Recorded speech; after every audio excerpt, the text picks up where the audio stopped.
So first, Absolutely. and I was Let's dig it all up. oh, no. True. You'll never guess. So sidebar. Yes. And also, I feel like I shouldn't have to remember everything. I know. Actually, I have to talk about this. 3, 2, 1. Hi, everyone. Hey. I'm Alicia. And I'm Meredith. And this is Also Podcast, our podcast, where we have tons of stuff to say, always and forever. And if you ever want more, you have to go to our description because we have an Instagram and a TikTok and a Patreon, and they're all linked there. And a YouTube. Crazy. You can find us basically anywhere. We're shoving ourselves down your throat. We're everywhere. Can't get rid of us. Where do you want us? We're there. I mean, now that TikTok's back, like, we're really everywhere. Yuck. I meant to record a lot of TikToks, and then I was like, I hate being on this app sometimes. I don't know what to do. I hate all social media, but I love it. I don't know. Anyone else feel conflicted about everything? It's weird because when you're like a creator and like a consumer, it's a different brain for me if I'm in different modes for it. I haven't been in either mode for very long. That's okay. You don't have to engage with it. I don't know why. I'll get back to it. I've been more, be proud of me, I've been watching a lot of TV, which I feel like was lagging for a long time. Be proud of me. That is not what I thought you were going to say after be proud of me. You thought I was going to say I've been like eating healthy and exercising. No. I literally thought you were going to be like, I've been so good at like going to classes or like going on walks, which you do normally. You do way more than me. This is no shame at Alicia. Cold but here. Be proud of me. Be proud of me. I've been watching a lot of TV, like consuming, eating it up. You did say last week that you've been watching a lot more as you work, so that makes sense. I've been watching a lot of TV as I work now that I have my own Peacock account. I was stealing from my friend, but my mom was like, hey, there's a Black Friday sale and I'm going to make your brother pay for it. Because in case you guys don't know, my brother has autism. So my mom controls his finances. But here's the thing. My brother gets money from the state. And if he has too much money in his bank account, they won't continue to send him money. So my mom has to spend that money. Yeah. So she already charges him like rent and stuff. But she's like, you know what? He would love Peacock. And he's just going to buy the family plan so we can all have a profile. You know and he would love Peacock and we would love Peacock. He's part of the family. He has to earn his keep too. No, I agree. The best part is like with the money that he like pays my mom for rent, he lives under her roof. So it just goes like right back to him with food and stuff, which is extra funny. It's just a big circle. But yeah, for some reason, if he is over like, I think $2,000 in his account, they like stop sending him money. And my mom's like, that's not going to happen. And it's crazy because it took us like 20 years to get the state to send him money. So we're not fucking losing it ever. But I would absolutely. Yeah. I would absolutely like have him pay rent. So then like the money keeps coming and all of that stuff. Like you said, it took so long. It's basically like getting back pay for that, like just ensuring that he always has money, because like the money that he is basically paying your parents, like you said, goes right back to him. It is his family money too. Yeah, he lives with my parents. He gets all the benefits of that forever. So the least he can do is provide us Peacock. Provide Peacock. So now I have it on my phone. So I've just been watching like inhaling Peacock productions. What do you call them? Shows. Doesn't matter. Which was mostly Bravo. Because there's something so soothing like working at my desk, hearing as older women argue on TV. Scream at each other. There's just something like, there's something so nice about it. Especially older seasons. New stuff, sometimes it doesn't hit the same, but some like backlog content. I don't know. We'll talk about it, but I'm pleasantly surprised at all the shows I've been watching. I will giggle like at my desk. I'll be like, because something happens and I find it funny. The best was today. I giggled at a commercial that they had really quick. And then do you know the Allstate commercials with the guy that's like, protect yourself from mayhem, like me. Yeah. And it's just that white guy that's always like, I'm a tornado. Was the bandage on his head? Yeah. Those are so funny to me. Like, that's just great marketing because I'm always like, who's he going to be next? I watched, it was a new one. It was him. And then do you know the guys, Please Don't Destroy? They're on SNL and they're writers for SNL, but they do like sketches too, where like with a guest about what they're writing for the guest, and the guest will just be like difficult, and then they have to like, that's the sketch. But They're funny. They also have a movie on Peacock, but they did a commercial with Allstate, and they were like trying to parallel park a car, and the Allstate guy's like, I'm an 8th grade boy and me and my friends are watching you trying to parallel park a car. And it's just these 3 like nerdy guys that are like trying to parallel park, and they're like, every time they mess up, the boy, like these 8th grade boys and this grown man start laughing. Oh It's God. just like that. Why is that actually everyone's fear, is like 8th grade boys laughing at you? Like to this day, that's a fear we all have. Dude, and on Salt Lake City reunion, they called out John Barlow for his terrible parallel parking this season. Oh, I mean, thank God the Allstate guy isn't there. He would have made him so anxious. I'm scared about just normal people watching me parallel park, and I'm not that bad at it, but just the fear of people watching you, I'm like, all right, I need to go around a block. But like, do you ever walk down a street and see a group of like tweenage boys and you're like, I gotta cross the street? Honestly, tweenage girls scare me more because they can actually Both of form them. some good zingers. Maybe it was like because these were 3 guys trying to parallel park, they were like, we're a bunch of 8th grade boys. But for Yeah. me, either one. I don't want teenagers near me ever in my life. They scare the shit out of me, and they have always. So, but that's the best commercial. To Allstate, I love your stuff. Oh, it's good. It's good content. Good stuff. Good stuff you got there. It's good stuff. Anyway, should we talk small celebrations? Because everything deserves to be celebrated. Yes, I have a big celebration too. Ooh, what is it? On Sunday, I believe it was Sunday. God, this week is so messed up with the holiday. I sat and watched every Harry Potter movie within a 24-hour period. You did it? And I had like a party for it. It was so fun. Me and my friends have been talking about this for months. 6 a.m. 6 a.m.? 6 a.m. and it was so early. That I started alone. I watched the first 2 alone. And then I had friends come over for the like middle chunk.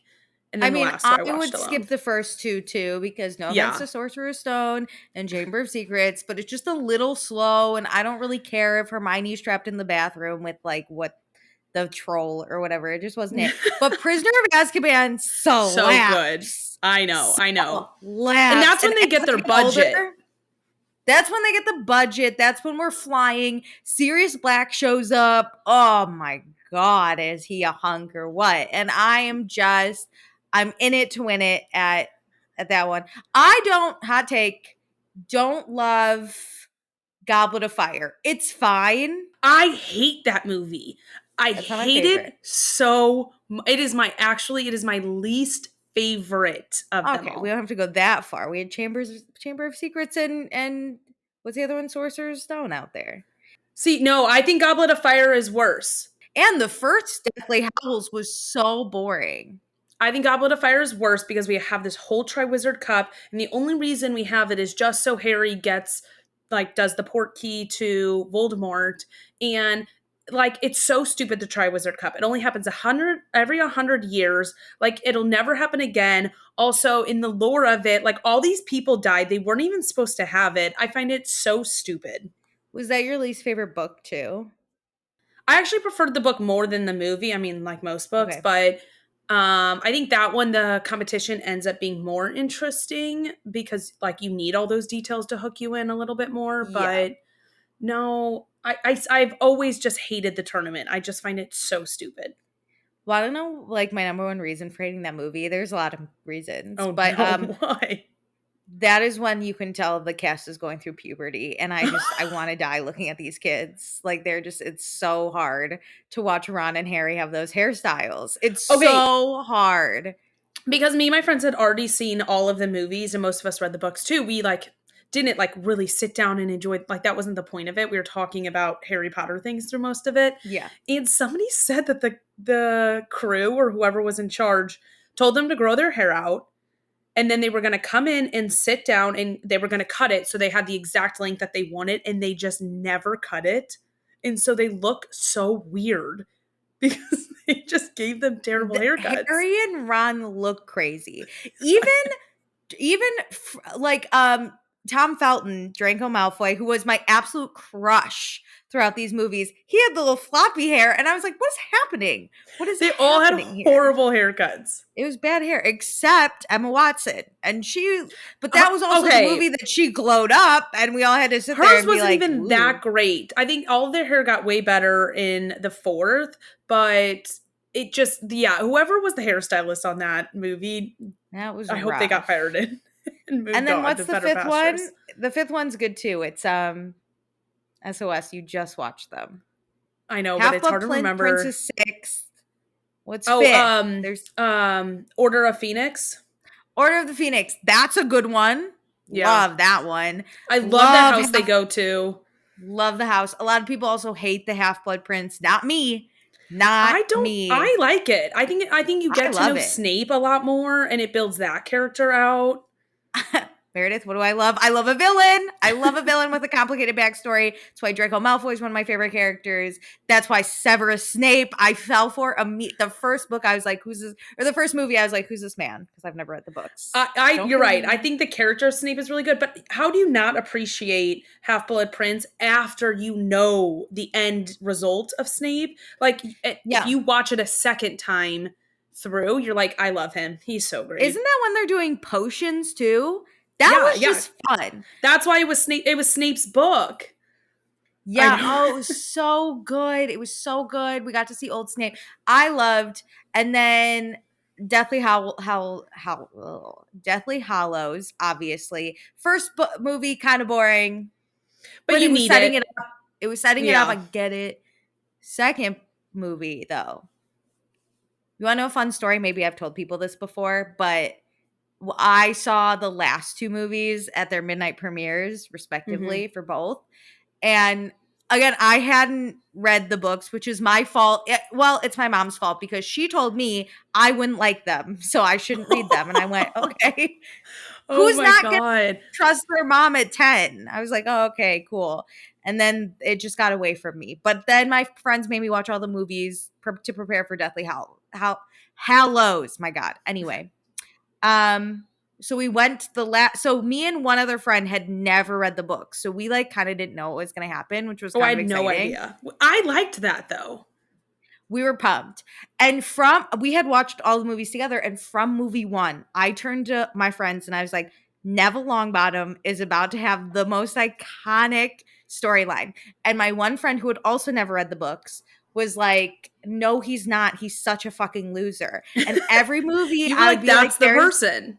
I'd be like, that's cute little Neville. I love him so much. He's so just, And my friend was like, he's such a fucking loser, Alicia. She was just mean about it. And we would get into arguments about it. I'd be like, he's not a loser. Leave him alone. Anyway, the last movie.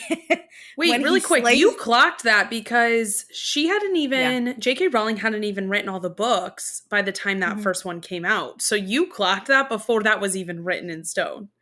And I didn't know. He was so cute. And they kept showing this cute, nerdy, chubby little kid. And I was like, he's going to do something so important. Because he also just keeps fucking up. And I was like, one day he just has to. You have a good eye for just the overall storyline that people are trying to portray. Yeah, and you can see where things are going, where some people just watch things for what they are. But you have a trained eye. This is why you should be a producer. I personally never loved Harry that much. I kind of thought he could turn out to be a villain. But he kind of was the villain he probably was the villain in some people's stories the same way his dad was the villain in Snape's. And I hold to that. I mean, he was throughout the movie at times because people thought he was the boy who called Wolf and never actually saw Voldemort. And people he was were the reason why so many people were in danger. If you think about it, Hogwarts was a terrible place to be. Yeah. Book because of Harry 6. Yes.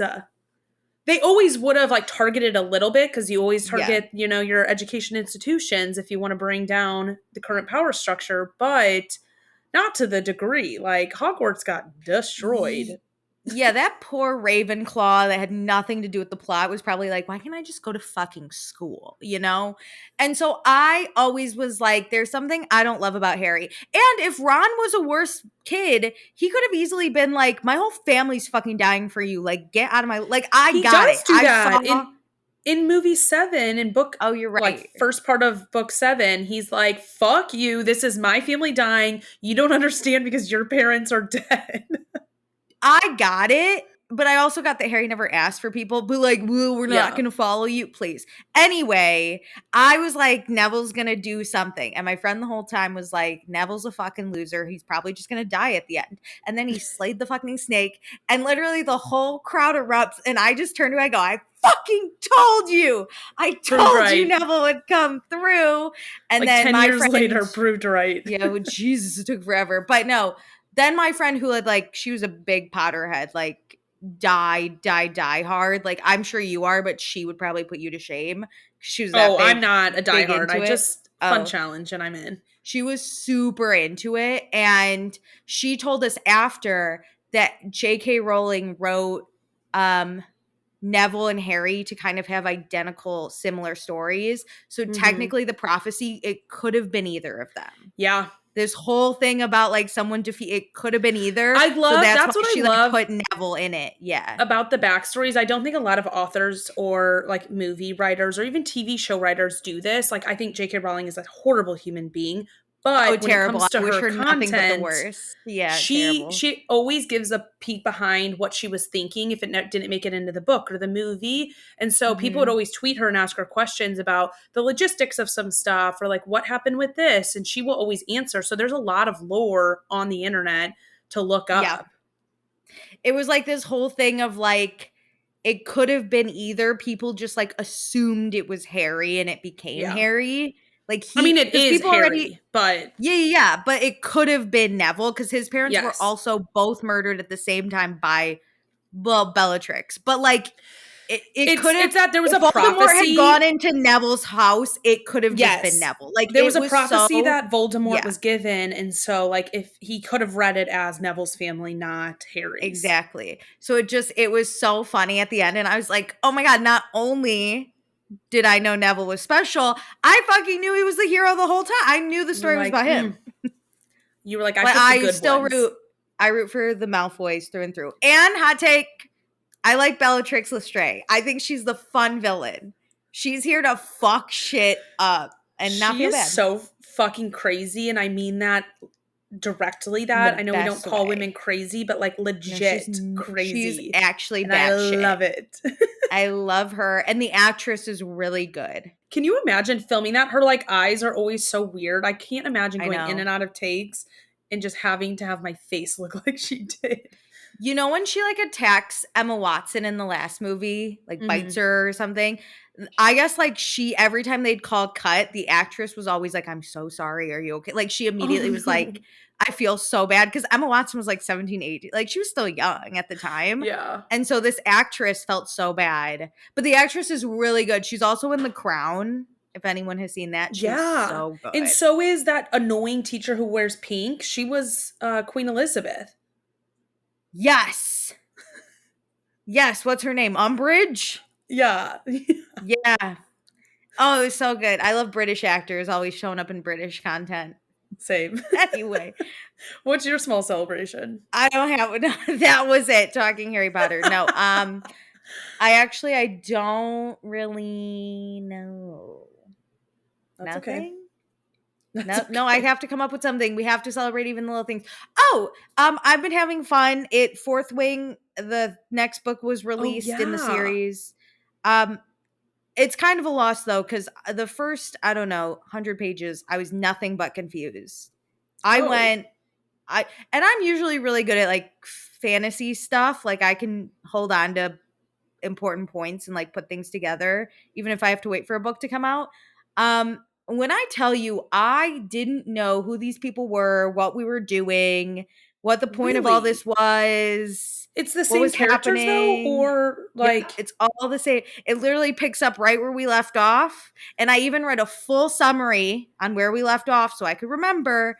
And then it was just like, this new character is meeting with this new character to discuss this random thing that is now. It was almost like we ended and we just like missed the part where we like discussed the next steps and we're at next steps. And I'm like, what are these next steps? You And were then like, we I'm jumped like, into that way too quickly.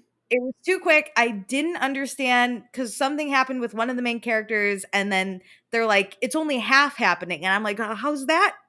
What do you mean we're not fully there? I thought we were fully there. Weird. Spoiler, I'm spoiling the end of Iron Flame. One of the main characters turns evil, basically. Like he turns into like almost like a zombie-esque thing. And that's how the book ends. So then the next book starts, and I think he can't be around for some reason. He loves to like kill people. I don't know. This is the thing she didn't explain, like what this actually means when you're turning.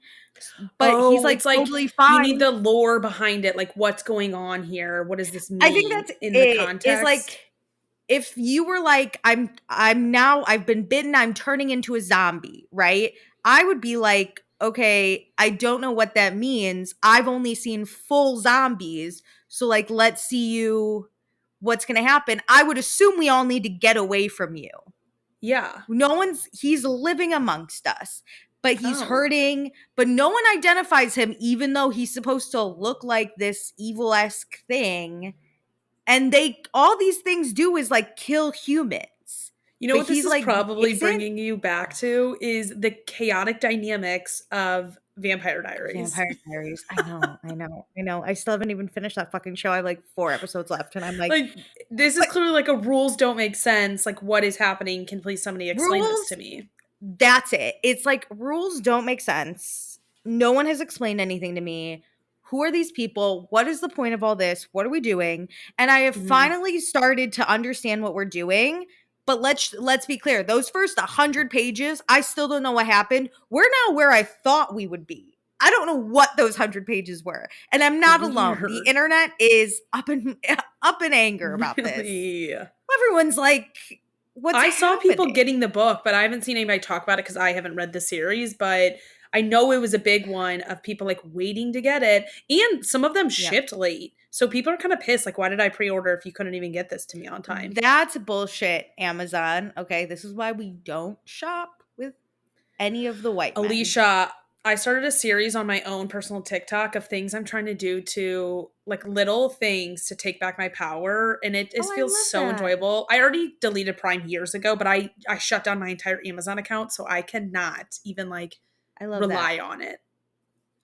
Yeah, no, like first of all, fuck Amazon, fuck Jeff Bezos, fuck Mark Zuckerberg, fuck them all. I almost said fuck Mark Wahlberg, and you know what? Fuck him. You know what? Fuck him too. Fuck him too. Fuck Donnie Wahlberg. Terrible. Anyway, it doesn't matter. But yeah, people were getting it late, and then we all are like, we don't get it. Like the first 7 chapters are just a wash. You're not going to understand. Also, my issue. If we're at war, I get it, but like you don't have to put in a love scene. Like it's okay if they're not fucking at war. No. It's okay. It's like literally we're having a conversation about how he's going to turn into a zombie, and then she's like, I'm really worried for you, and he's like, I want to fuck your brains out. And I'm like, wait, no. You're like, all right. Everything doesn't have to be a sex scene. It's about putting the scenes in the right moment and then making them good. If you're going to write smut, put it in the right moment so I'm feeling it. And I'm like, ooh, smut. Don't make me go, what? You know? Don't make me question. We don't need to have it just to have it. That's not like 100% why I read books. It's that I want a good story, and then whenever the moment is right, make it good. It's better now. But we're making it through. I'm only 25% of the way in because I need to take breaks because I'm watching a lot of TV. Anyway, great. Should we talk about news? There is so much news. Great. Tell me about it. I'm on my comfy couch with my blanket. Let's do it. Okay. I saw you had this on your list, and great. But I looked into it a little bit deeper. But The Bachelor, Matt James, and his girlfriend, Rachel Kirkconnell. The guy that kisses with his eyes open. I had to think about who that was for a minute because it's been so long since their season. I've only seen a maybe handful of Bachelor, Bachelorette shows. and that he was in COVID. I had to watch him because Yeah. we didn't have anything else to do, and all I thought the whole time was like, why? He's always Okay. open. We're not Bachelor people. I've watched a few seasons. You said you did too. So we know the concept of the show, but Get it. I mean, maybe this is a hot take, but I don't really mind that he didn't get engaged at the end of the show. I find that super barbaric and stupid. Like, come on, Oh most of these yeah, because couples he don't just survive. said like, we're just gonna date.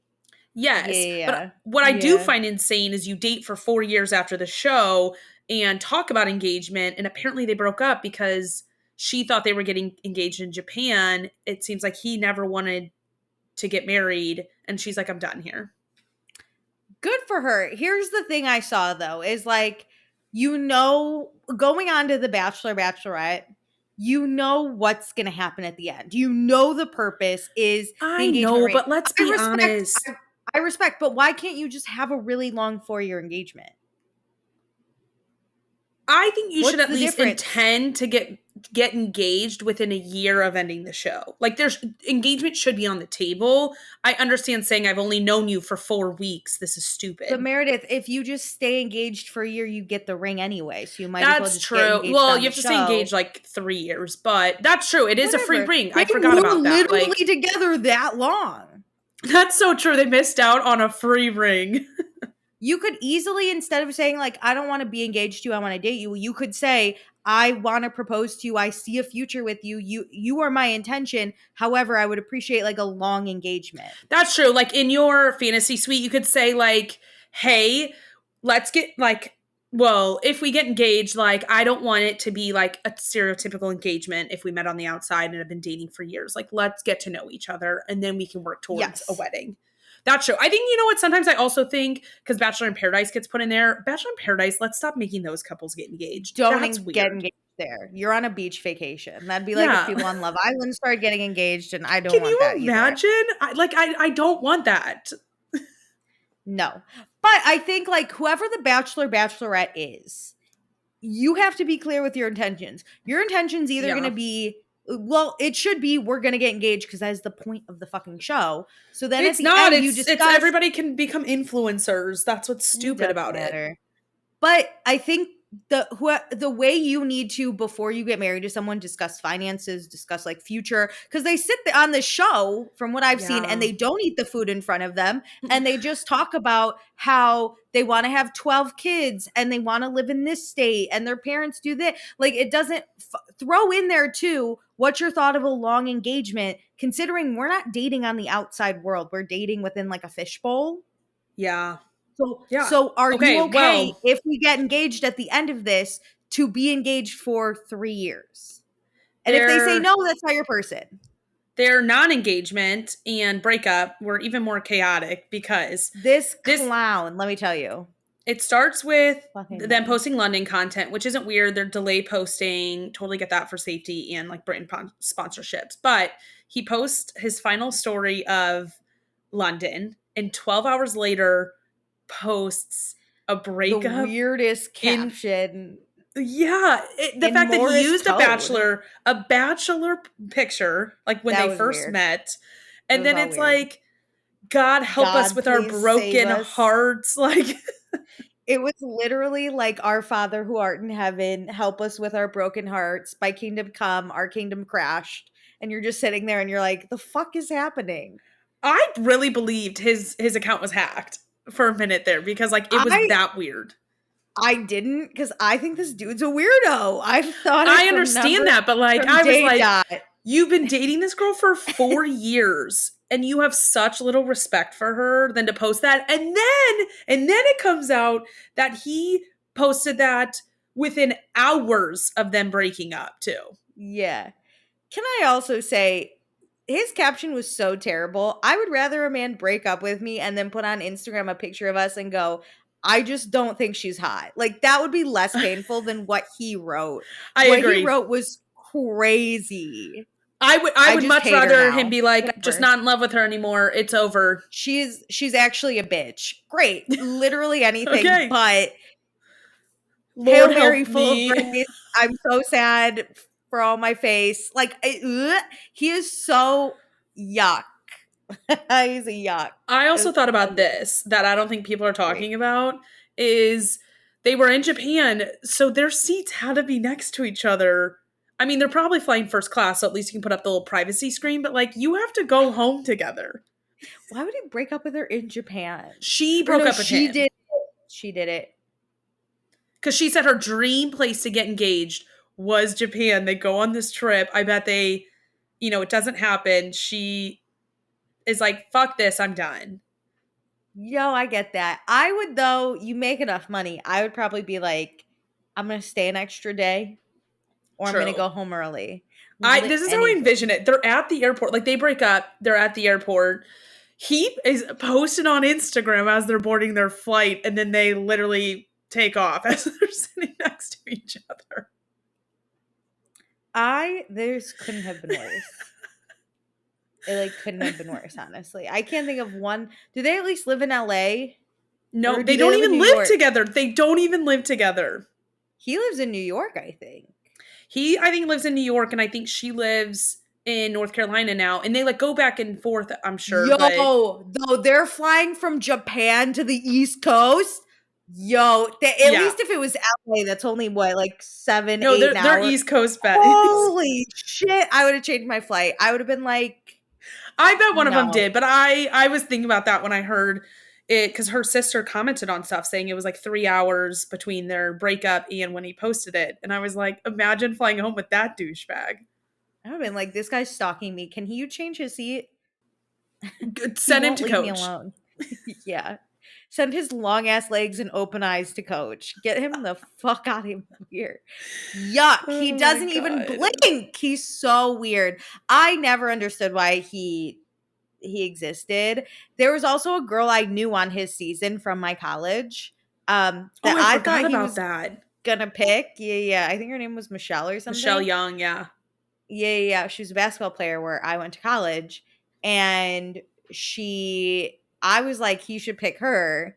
And then he didn't. And I was like, probably for the best, though. And yeah, she became the Bachelorette after that. Yeah, but I think her season sucked, too. Didn't matter. Is she in love? I think she might be. Who cares? I don't know. I didn't watch. I've not watched since his season. No shade to anybody else.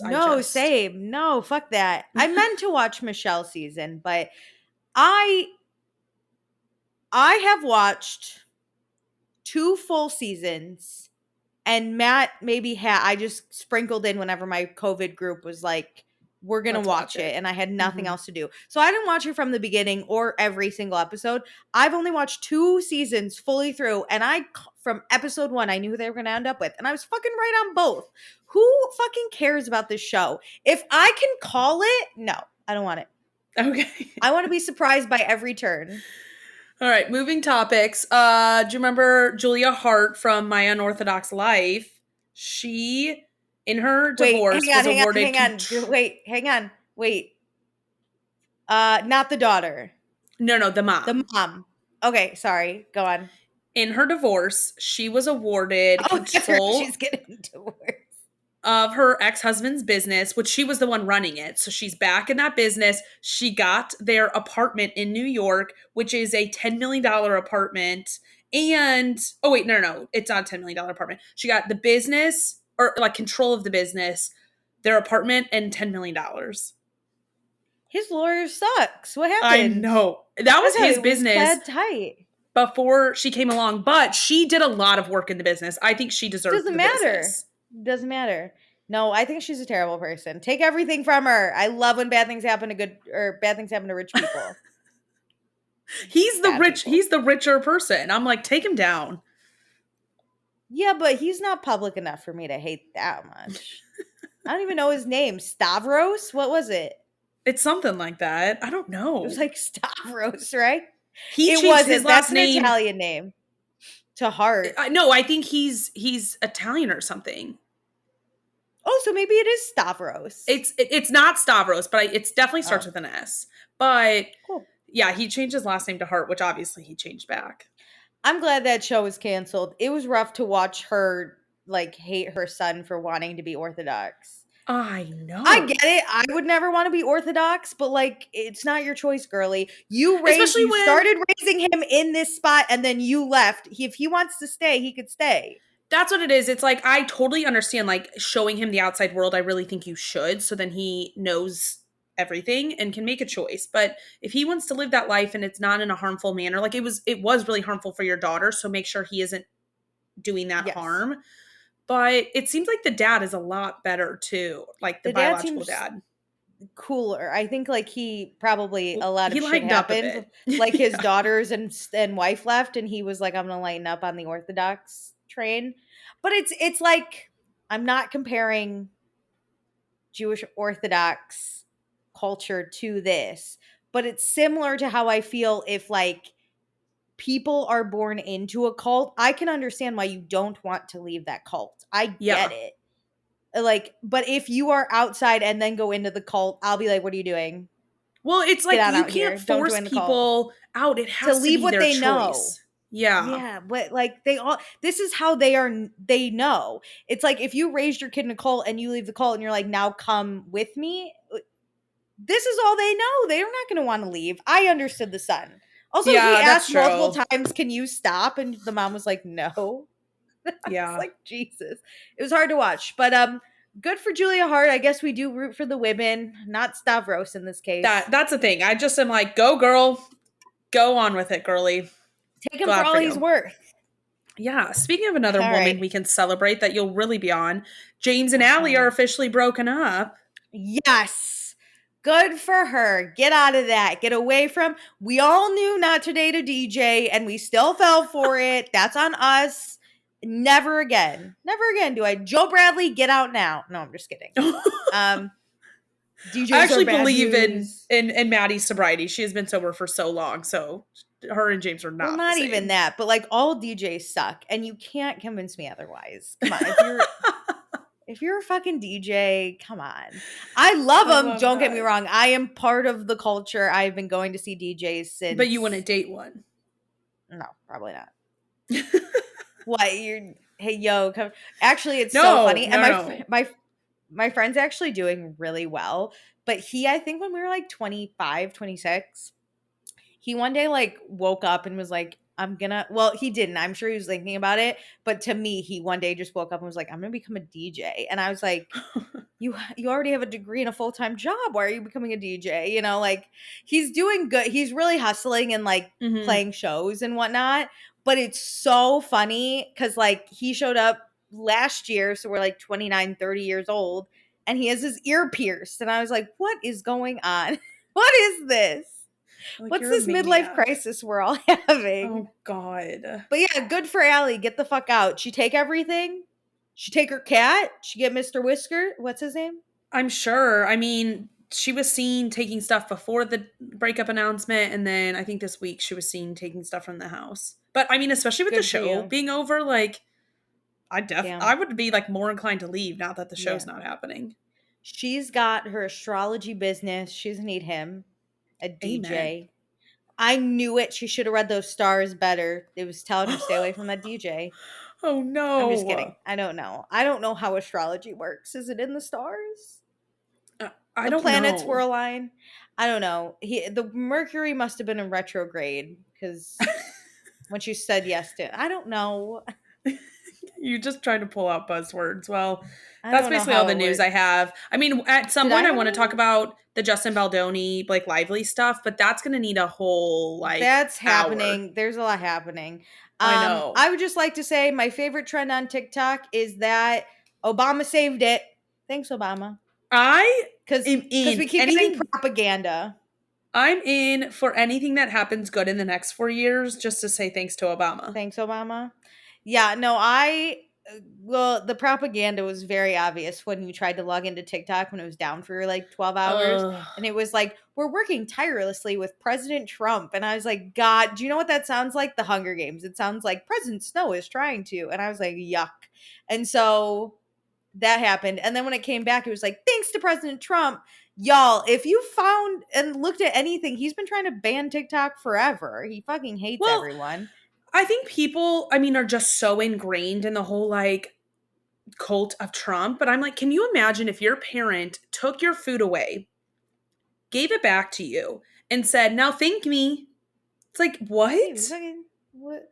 What And the like list fuck? any other Okay. scenario, any other person, any other relationship in your life where somebody withholds it and then gives it to you and like wants a forced thank you and like praise.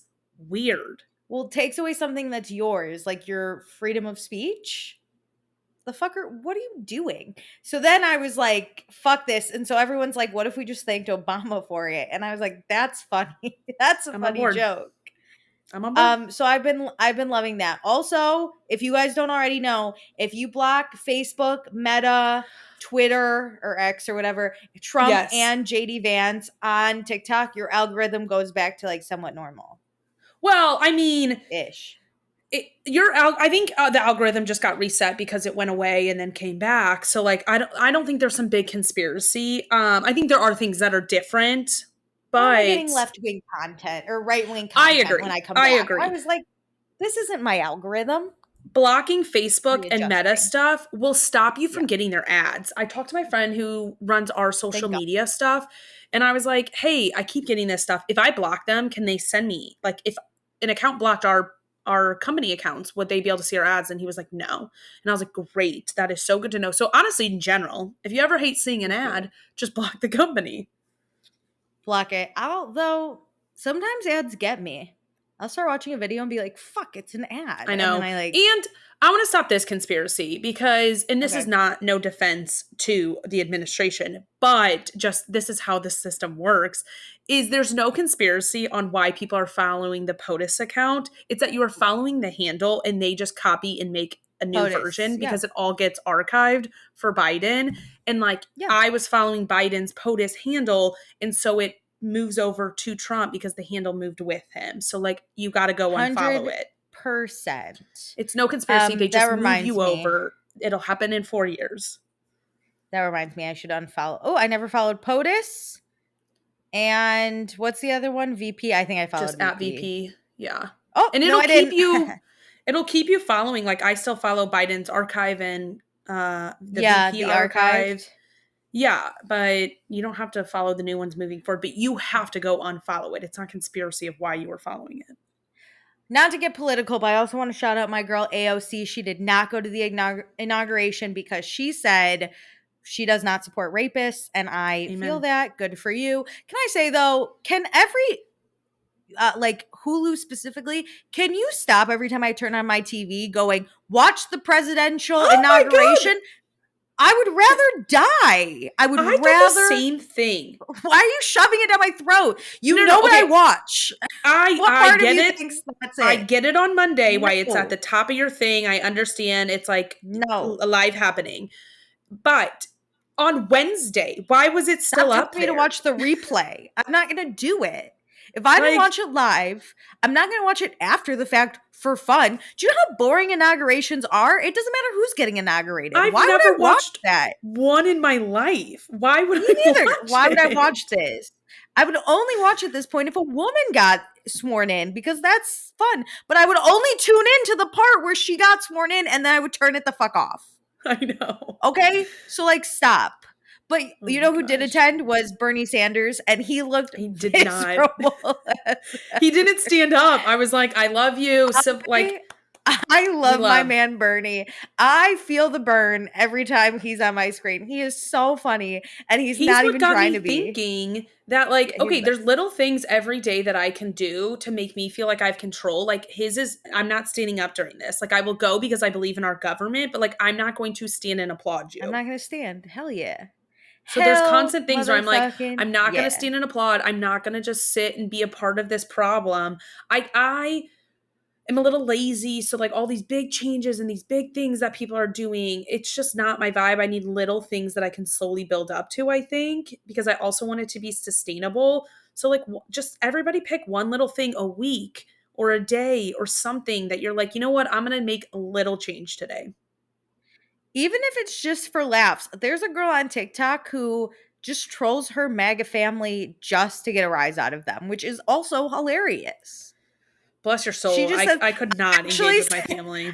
I said something to my parents. My parents are not MAGA. They have never voted or been a part of the Trump thing, but they are very like middle. So I do Yeah. love fucking with them because I just think it's funny. And there was something where I said something like, technically, God never asked Mary if she wanted to be pregnant. He just like impregnated her and took away her choice. And Oh, my dad goes, oh, so God's a rapist. And I went, I mean, well, he surely didn't ask Mary ahead of time. What if she didn't there want technically to? And was my no mom's like, consent. my mom goes, she wanted to. Everyone wanted to be pregnant with God's baby. And I go, I don't. And she was like, Um, well, he's not picking you. And I was like, and thank fuck for that, Mom. It was so funny though. Just, keep them on their toes. Sometimes I look at my parents and I go, Luigi's really hot, don't you think? And they're like, oh it's my God. you're giving them It's the little pause to things. think about the situation differently. Like, just calm down and Just laugh a little. It's like, what not. if you What if realize that there was no consent? they want me to get a boyfriend so bad. My mom always is like, it doesn't matter who he is. And as she was on one of her rants about like, you're too picky. And I was like, you know what? I should date more men outside my comfort zone. Luigi's though kind of hot. I know he's technically gonna be a felon, Hey, but he's in your area. but hey, and she was like, no. And I was like, no, but he's in New York. He's Italian, good Italian family, You Mom. know what? I don't see any problems Just here. throw it back in their faces. I love. Should we get to reading, watching, and listening? Let's do it. What have you been reading outside of what was that book's name? Onyx something? Onyx Storm. That Yeah. thing. Yeah. I read good book, The Women by Kristen Hanna. It's about the women who were in the Vietnam War as like Ooh. nurses, or other like healthcare people, because someone had to fucking be a nurse over there. And then it's historical fiction. So it's about like one woman who like goes to serve her country that way. And then when she comes back, the US government sucks, everyone. And What? No way. can you believe since Vietnam? And can you believe Nixon like fucking Wait, lied about we everyone? The weren't war was great once boring. upon a time? Do you remember that like we actually lost the Vietnam War? Who would have guessed? Anyway, That was just a and how the fruitless government was endeavor. lying to everyone and spreading propaganda. And What? then when The and then government would never lie. when all these veterans came back, can you believe they offered them no help? Oh, that's crazy. Even worse, the help that was offered, this woman was like literally screaming for help and no one would give her help because they just kept saying women weren't in Vietnam. And she was like, oh my God, Are I'm you being serious? gaslit. Yes, you should read the book. It was actually very good. Oh my God. You My mean only saying that we support our troops isn't enough? That we actually have to do the support? yeah. Here's the crazy thing. She who went and fully believed in her country and was like, I'm so patriotic. She was rich conservative family. She's like, I'm patriotic. I'm going to do this thing. Everyone's going to be like really proud of me because I serve my country. And then she's over there No. and she's like, her mom is writing her and is like, everyone's saying we're winning the war. And she's like, I'm sorry. They just bombed our hospital and we lost like fucking everyone. What are you talking about? We're drowning over here. And Oh then God. it's like she goes back and her family's not proud of her because this was an embarrassing war to be a part of. And she's like, wait a second. And then she has to come to terms with like the government is actually not helping her. Like, and she served her country. It was crazy. That's what would be really hard is socially you were an outcast, like nobody got welcomed home, and then like you were dealing with all this stuff and then the government doesn't support you either. That would be just such a double whammy, mentally and Mhm. physically. It was a very good book though. The only thing was I really saw the ending coming. Actually, You I tend saw to though. one. I do. I saw one plot twist coming. I didn't see the other one coming, but I saw one plot twist coming. I was like, yeah, that's on its way. Yeah. But it kept twists and turns, and it's a really beautiful story about particularly like women who need to come to terms with like a lot of terrible things that happen in the world to them. And like it Oh was damn. like a 21-year-old goes to war and comes back and has to deal with these things.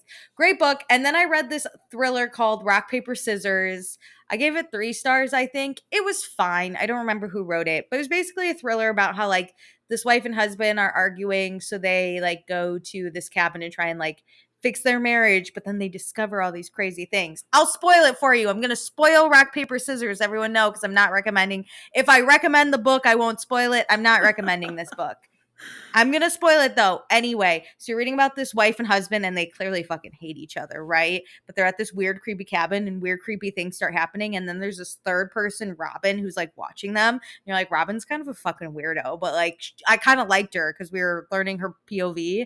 And she's just like, I live in this small town and this fucking couple shows up. And I'm like, what the fuck are you doing here? And I was like, no, I get it. But then we learn that this wife and husband are actually staying in like Robin's dad's old house, who is a famous author that the husband has worked with because the husband's a movie producer. So he produces the dad's. And so he's like, they figure out where they're staying and then they see pictures around the house and the husband, he has that thing where you can't recognize faces. They all are like a blur to you. So his wife is like, yo, that's your wedding photo. And he's like, of us? And she's like, no, of your first wife, Robin.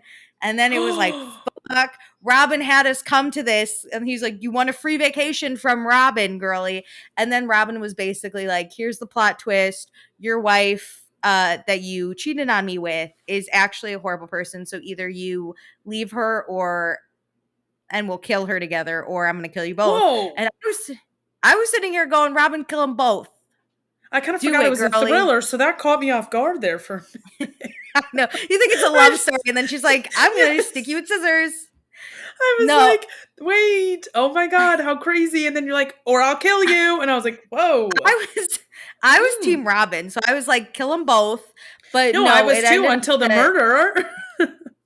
But then it ends up like the husband is like, I'll go back with Robin. She was the best or whatever.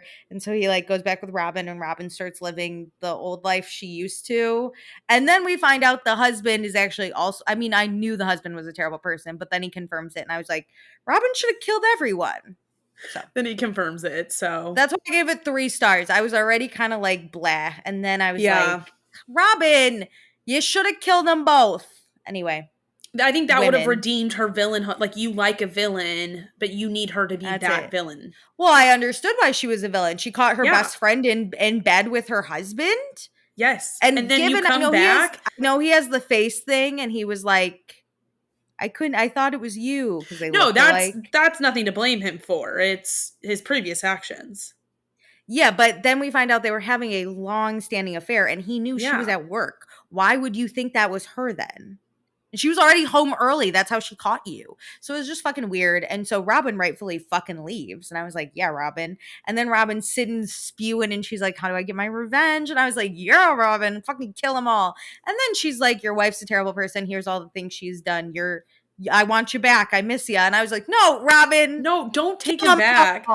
Get him to break up with her and then tell him you'll be with him. And then you don't. Yeah. And her rich dad died, so she has all this money, and she has started writing under his name just to get her work published too. So I was like, Robin, you got it all, girl. Damn. But success is nothing without someone to share it with. I think differently. You have a dog and a bunny, and that was enough. Anyway, should we get to watching? Well, I'm reading something. So good. I think I am really liking this because I love a play with timeline. You know, I love a timeline. Ooh, so I'm reading Mistakes We Never Made, which is actually written by Hannah Brown, who was The Bachelorette. The iconic one. Reading that book? Yes. I love it. This book. Oh, okay. Did you read it? No, I just saw the cover and went, I don't know how I feel about it. So it's about basically the main timeline is that there's a wedding happening and the girl whose story it's about, it's her best friend's wedding and she's the maid of honor. The bride runs off and the maid of honor and the bride's guy friend, they're all 3 friends. The guy friend and the maid of honor go and try to hunt her down. And while they're on this road trip, to go get her, the maid of honor is having flashbacks of moments that they've had in the past, her and the guy, and what could have been. They've never fully hooked up or dated, but it's kind of that thing where it's like, is he the one that got away, or am I thankful that none of this stuff happened? And so they constantly go in and out of friendship and like really great banter. And then she's like, oh, this makes me feel something for him. But all this stuff other happens. So they constantly put in, I think there's like 4 main points where they like could have had something. And so you're like slowly watching this, like their life story kind of unravel, just to be like, oh, who's in Okay. the wrong here? And like something from the first incident when they're in high school, like you get more details and they're like second almost could have, would have. And so I just love the play with timeline as you like slowly unravel why they haven't happened prior. And I love to like slowly assign blame because like now I'm like against the maid of honor. I'm like, damn it, this was your fault now. Like, but obviously they're going to get together. Like I'm halfway through, Damn. but I just love a play on Okay. timeline. So really enjoying Okay, it. Hannah Brown. Let me know how it ends. You could spoil it at the end. I don't know if I'll pick it up, but I will. But I yeah, am it's a pretty good excited. one. It's like easy. Wow. It's got like a slight romance to it, but I like their banter because they're both kind of nerdy people, not like these drop dead, I gorgeous, It's hot, all about the whatever. banter. Yeah. I know you are, but what am I? It's the worst banter I've ever read in my life.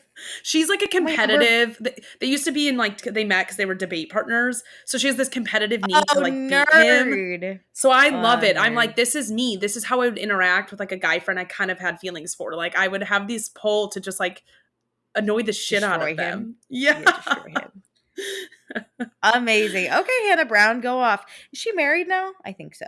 She's engaged, but not married. She's actually coming out with Doesn't a matter. second book related to one of the characters in it. So she's like, oh, I follow Oh, her on Instagram. She's like, oh, it's hard to like release a book and plan a wedding. And I'm like, oh, girly, I totally know. put the wedding Life is back a so few hard. days. Yeah, life is hard, huh? Ugh. Can we get to watching? I've been watching so much Yes. TV, Meredith. Okay, You want to know my you favorite day of the go week? off, Queen. What? My favorite day of the week is Fridays because that's the day I stay inside and I watch Traitors. Oh my God, I know. That's one of the saddest things about us releasing our podcast on Fridays because we record before Traitors come out. But to be honest, I kind of been like enjoying it as just a spectator, not worrying about what's going on. Can we talk about that? What happened last week? Yes. Oh my God, of course. We can talk. So it's the 4th episode. It was like the gameplay is so good, but they're also so dumb. You know what I That's what it mean? is. Everybody's Like dumb they're too. not, yeah, no one's really smart, which makes me think I would be dumb on this show too. But okay, so basically this was the episode where they had the coffins and first they had to write names down. They leave the bookshelf open, these dumb little traitors. They're Oh like, my we're gonna leave God, it open. And then Alicia. Gabby hears like Danielle's voice, and then like Danielle's in there with Dylan and Sierra. And I was like, y'all better start killing some Danielle is the smart murderer who people. has to return to the scene of the crime. Yeah, I'm surprised she's not very good at this game. Me too. And it's weird that some people are clocking her weirdness, but they're not like Doing confident in anything. it. Yeah. Yeah. So then they do the coffin thing and the traders have picked Sierra, Jeremy, and God, who's the other one? Nikki Bella. And Or Nikki Nikki Garcia. Bella. Yeah, whatever. And so they pick those 3 and Sierra, you get to give a little speech, and Sierra's like, I'm gonna fucking find you and murder you, or whatever she says. And then Nikki's like, I'm surprised to even be here. And then Jeremy goes, I'll work with the traitors. And I went, no, all of you are wrong on how you played this. I know. First of all, Sierra, you can't like threaten the traitor. I get it. I get what you're trying to do, but then you're on the hit list for the traitors, so you have to think about that. Second, Nikki, just sit there and cry, I guess. And then third, Jeremy. Nikki's was the best version of all of it. It was. But then Jeremy to be like, I'll throw the faithfuls under the bus if you don't kill me. You're gonna get voted out at the next table, buddy.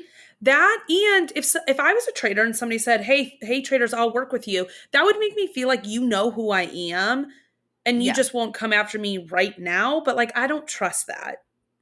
I would have though kept Jeremy in because he's gonna be an easy out the next round table. Because everyone, even if he's not a traitor, you're gonna sit there and be like, you're obviously not a faithful. Now you're helping the traitors out. Yeah, well, I like a mix of who they put in, like how they chose the people to go into the coffins. That was a good one. I think it wasn't bad. Like it caused a lot of confusion because even I was like, why did you pick these people? But I didn't like how they killed Jeremy though in the end. I don't think there was a wrong person to kill because, again, the goal of the traitors early on should just be pure confusion, not getting anybody out not killing anybody who has a lot of suspicion on them. I don't think any of those people were You, majorly suspicious. like you said last week, you need to kill people who aren't going to get voted out at the circle. Yeah, Ian was a good one. Jeremy's going to get killed at that circle in a fucking second.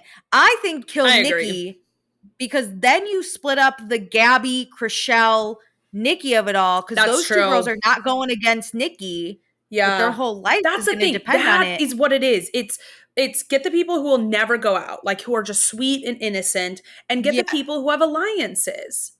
There shouldn't be a bigger alliance than 2. If you're a traitor, you get 2. The minute these 3 girls who are like, we're the Bambis, one of you has to die. One of you has to die. Because then the minute you call it that you have an alliance, and the minute I see you constantly going alone with a mini group, you're dead. You can be working with multiple people. Big Brother. We don't say our alliance name out loud, girls. Anyway. Yes. So they killed Jeremy, which I didn't think that was the greatest move, but Bob the drag queen is like, we gotta do it. And I was like, you're just here for chaos, my guy. You're which not I playing get, but Bob, I don't think Bob is actually good. You have to have some sort of madness to your chaos, or some sort of like mindfulness to your chaos, and he doesn't. He's just madness. There's no plan. He just is like chaos. So then everyone's like, who's a traitor? Who's a traitor? It's probably Sierra or Nikki, because they're like, a traitor would definitely be in one of those coffins, which is a good guess. But dumbass Robin goes to literally Chriselle and Gabby and is like, I think Nikki's a traitor. And Gabby's like, I would lay my life on the line for Nikki. And I was like, Robin, you have now a target on your back because you're coming for Nikki. You're not assessing how people are moving about. And Gabby said that comment about to like a smaller group about hearing Danielle's voice. And I was like, oh my God, here we go. Like at breakfast, take that information, tell it to a few people. But then they asked Danielle personally. I was like, no, you don't confront her about it. You just get people to think that's suspicious and vote her out and confront her at the round table. I loved them discussing it, and they're like, we heard Danielle's voice, we heard it. And then everyone who comes in, they're like, hey, you guys, we heard Danielle's voice, we heard it. And then Danielle walks in and they're like, hey, Danielle, we heard your voice. And she goes, yeah, I went in there, it was open. And then Dylan's like, yeah, I also went in there, and so was Sierra. And they're like, yeah, there was a bunch of us. And everyone's like, and I was like, you have not. And Gabby literally goes, well, there goes that suspicion. I go, no, stay on it. Because you did it wrong. You played it wrong. You were way too open with the person who's suspicious, and you didn't even try to timeline when this was, because in my mind, somebody just being in that room, not 100% suspicious. I agree. Like Dylan saying, oh, I was in there, a bunch of us were in there. Okay, I don't think those people are traitors, but you heard her when the door was closed. Yeah. Like, that's what I would be asking about, is being like, oh, so you guys were all back there and like you closed the door, like trying to get some of those details that they don't know that you know. But don't do it at breakfast, because she, again, has too much time to fix it. What am I looking for? Like damage control. To come up with a story. What you do is if you let that information loose and that happens, go to Dylan then, because I think he's doing a good job of being like the faithful person and hunting out traitors. So like then you go to Dylan and you say, okay, you were in there with her. When was this? Because like the door was closed, this, and like you like start trying to dig out those details with somebody who was with her to be like, those were different times then. And Dylan is somebody who will latch on to that information and be like, she's a traitor. I agree. So then I would just also like to say I'm very team Carolyn. Everything she says, I'm like, wait, that makes sense. Anyway, so then we go do that stupid fucking challenge where we have to run things up a hill. Dude, this made me hate men so hard. Cassian Wells running for his life out there. This guy, he was also so weird. He's like, I think we should recruit this person to our cause. And I was like, you're not actually on special forces anymore. We're in Scotland in a really nice like castle. Can you calm down? So then we are back from the challenge. Oh, also, the men could not even pretend to want a woman safe. They couldn't even try to keep a woman I safe. Did you notice because that? that's the it's like this cast is so different than others because the men are like, no, literally fuck you women.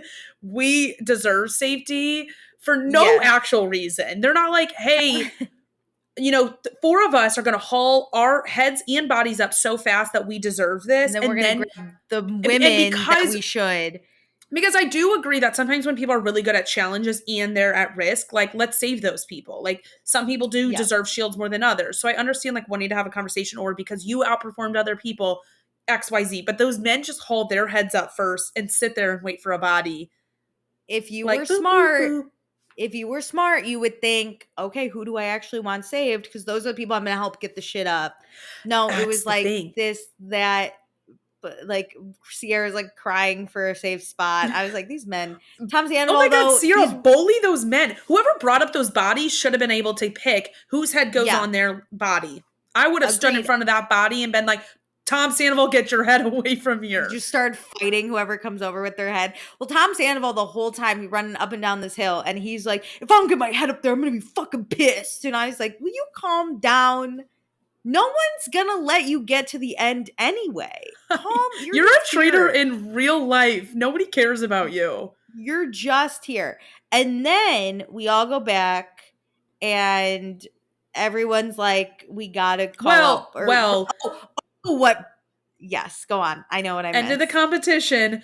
Bob basically mentions that one of the newbie guys, which I think it's so funny they keep saying like the new guys, might be a traitor. He straight up says we all thought one of the newbies would be a traitor.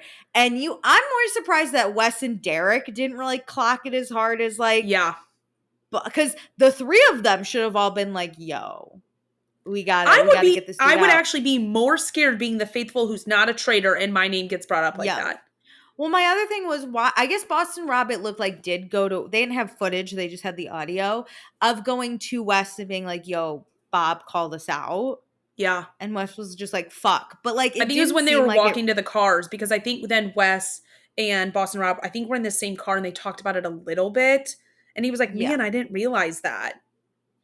What Boston Rob then should have done is gone to Derek and Wes and been like, Bob called us out on being traitors. I think even since we're not, even though that, like, why would he say something like that? Why would he put a target on his back if he doesn't think he's going to get hit? Or like, why would he even call us out and put suspicion on us? We already are big names. We don't need any more suspicion. That's what I would have played it as. Not like, oh, we're faithfuls or one of us could be traitors or anything. I would have been like, he's coming after us because we are already big targets. And I'm not going to let that happen, because the suspicion on you for being a big person, I have the same thing. And so we're basically shields for each other, and we shouldn't let anybody shine even more of a light on us that we already have. Like, hell no, you who does not play a competitive game. Well, I guess like the drag queen is like, Drag Race. Or not a secret competitive but game, not the same way. It's like Project Runway, where it's like, it's your abilities and all this stuff rather than being, conniving. I would have been like, fuck him. It's us against him. Let's go. Yeah. Let's go to Dylan right now, which Boston Rob does go to Dylan. But then he plays really hard because he goes to everyone and he's like, hey, we're getting Bob the drag queen out tonight. Hey, we're getting Bob the drag queen out tonight. But he should have made it conversation, not saying, hey, we're doing this, because then it left Boston Rob responsible for bringing it up and carrying the charge. And that's not what he should have done. I was like, you need Dylan to make that charge or something, or just bring it up and be like, I didn't like how Bob like kind of called me out. Do you think I'm a traitor? And we're gonna be like, no. And be like, it just makes me uncomfortable. So then people know you're uncomfortable. So if you mention it, it's just top of mind. Like you could play it, but like the way he was doing it was like Survivor-esque. And I was like, no. And then he goes to the other traitors and he's like, we're getting Bob out tonight. And Danielle's like, no, we're not. And he goes, okay. And then looks at Carolyn. He should have never gone to Danielle. He should have just only gone to Carolyn. Just Carolyn. And been because Boston Rob played it the Survivor way, where it's okay to take an open shot at somebody in Survivor, because then they're out and it's not like a me versus them like difference. But you're a traitor now. You are on a different team. in Survivor, you're all going for the same known thing is Survivor. This, you could be a traitor. You could be, I don't trust anyone. And he should have went to Carolyn and not, instead of doing this whole, like, we're doing it, we're getting the numbers. He should have said, he called me out. I can get Wes and Derek on board. I'll have Dylan, and he keeps going against you. We need the majority in the Traitors, That's and what I'll it back is. your decision. You got to incite He Carolyn played it wrong because like he's like Bob the drag queen's going against Carolyn, and then with Dylan and like the other and the actual faithfuls, you have to go, hey, Bob the drag queen said something crazy about me. He's like clearly trying to start stuff with people. I kind of believe Dylan's theory now. Dylan, come tell us your theory. And you make him do that with all these different groups and make it Dylan's theory. And that Boston Rob just like, it's kind of like how they got Tony out. Boston Rob's stamp of approval was on the theory of Tony. So we needed to do that with Dylan. And then it wouldn't be his fault to the Traitors even. Yeah, because then he could also play the whole like you called me out and I just that hurt. I don't know why you're throwing stones. I didn't do anything to you. I don't trust you as a faithful or a traitor, either one. But no, he plays it way too hard. And I knew because he didn't, it looked like go to Derek or Wes to solidify it at the castle. So they sat down and I went, don't bring it up, Rob. Don't be the first one to speak about it. I knew he was going to, though. You could see it on his face. And I was like, Dylan, you are crumbling your own game because there's already suspicion that whether Bob the drag queen said it or not, there was always going to be suspicion that A, Boston Rob, and B, one of the 3 new guys could have been a traitor. You are making it worse now. Yo, I was sitting there just going, don't bring it up. And if you are, just be like, hey, why'd you bring up mine, Wes, and Derek's name earlier today? Like, why were you trying to start that? Why you're trying to start shit and say one of us is a traitor, because then you immediately bring in Wes and Derek. He didn't play it that way. Instead, he was just like, I know you're a traitor. I know for a fact you're a traitor. I know you're a traitor. You can't do that shit because people are smart now. Like, people have watched a few seasons, whether it's US or even the other ones. And the minute you know someone's a traitor, of course, there's only one way. Was that Wes who said that at the end? Like, there's only one way to know there's a traitor. I was sitting there, and when I heard Boston Rob go, I know for a fact you're a traitor, I went, Wes is going to clock that. I know Wes. I've been watching Wes play since I was 10 years old. I know his mind. I know he's going to sit there, and I knew he wasn't going to vote for Bob the drag queen. He's going to stick to his Nikki Garcia guns because he wants to be in the background. He doesn't want to be part of this revolution. Yeah. He's going to sit there and clock Boston Rob. He sees it like Sandra does too, where it's like, it's a bigger game than just getting faithfuls and traitors out. And then when I screamed at the end, when he's like, there's one way to know 100% if there's a traitor. And that's if you're a traitor. I screamed and I went, I knew it. I knew he was going to clock it so hard. Did you see my notes? My notes literally went, no, I didn't. No. I was literally like, oh, like Boston Rob's playing too hard. Wes is going to know. And then I was like, oh no, Derek's being a cop with Sierra. So we're still at the table. And I was like, oh, Bob the drag queen. He appreciates the gameplay. I love that. And then I was like, I knew Boston Rob was going too hard. Wes, clock that shit. I wrote it during the circle. I went, Wes is going to clock it. I knew. Okay. I'm so happy I knew though. So we all know that Bob the drag queen gets out. What do you think about when people get voted and like the traitors go after each other and they basically allude another, like they basically point out even more in an obvious way that somebody's a traitor?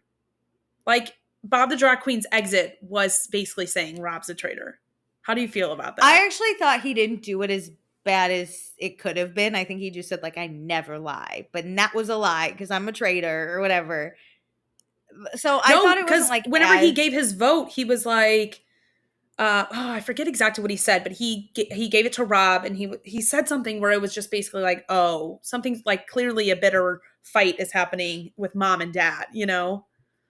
Yeah, I don't love that. That's the other thing about going for a fellow traitor is like they can secretly kind of call you out. Yeah. And so it made me nervous.